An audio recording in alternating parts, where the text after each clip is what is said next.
everyone, today I'm going to be going over some of the gender predictor methods and whether or not they were correct for me. I know that for a lot of us women, when we get pregnant, one of the first things that, once we know everything's okay, one of the first things that we tend to start obsessing about is, am I having a girl or a boy?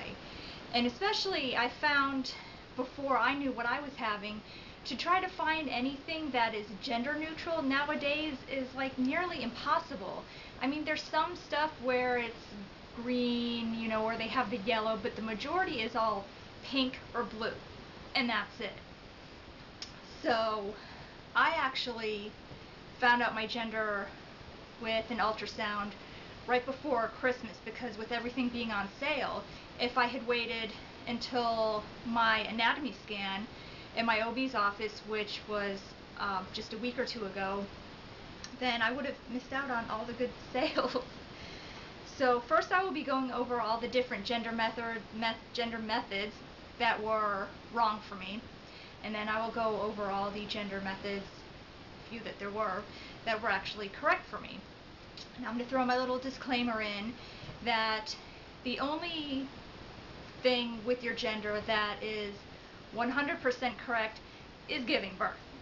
And next to that, the most likely to be correct is when you have an ultrasound and they can tell you girl or boy. I think I've heard more where it was actually a boy and they were told girl, and it was incorrect because sometimes the way they're positioned or the angle, they can be hiding their parts a little bit.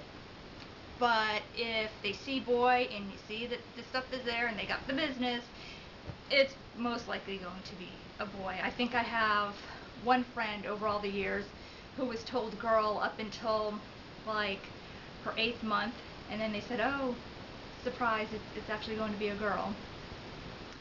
So the first gender method that was incorrect for me, all those old wives' tales, I can't even go over all of them because there's too many to list.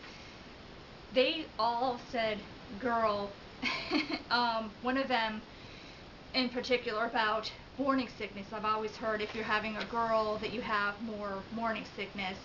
And I think that also goes along with one of the theories that if you have a higher beta HCG level, you have the higher hormones, and that is what causes the morning sickness.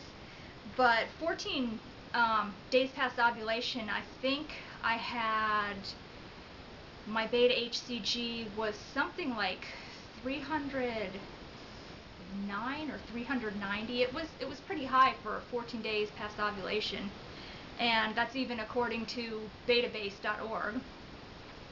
And I found the only thing with my morning sickness that the theory that it did go with was the theory that morning sickness it might be genetically linked.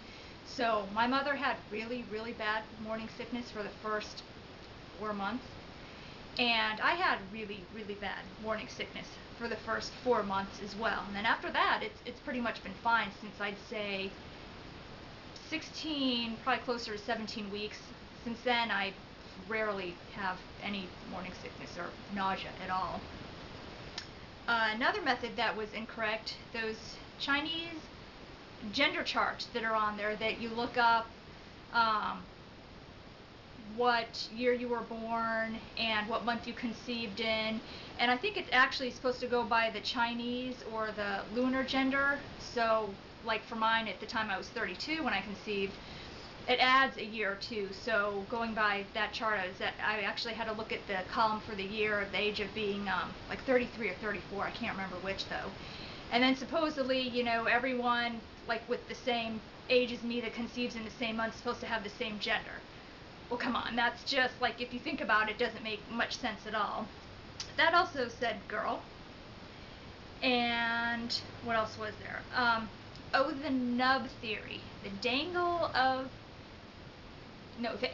the dangle theory. And that is usually like when you have your NT scan around 12 weeks or so. At that point, all fetuses have a little nub, and they say you really can't discern gender just going by that, because at that point both genders look pretty much the same.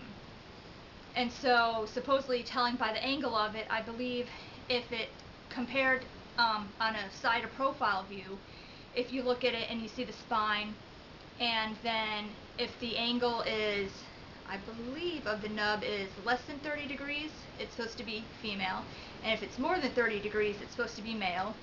And that, for me, my OB's office, the ultrasound tech, would not even try to guess a gender at that point. She said because it's so, it could be right, it could be wrong, it's like 50-50.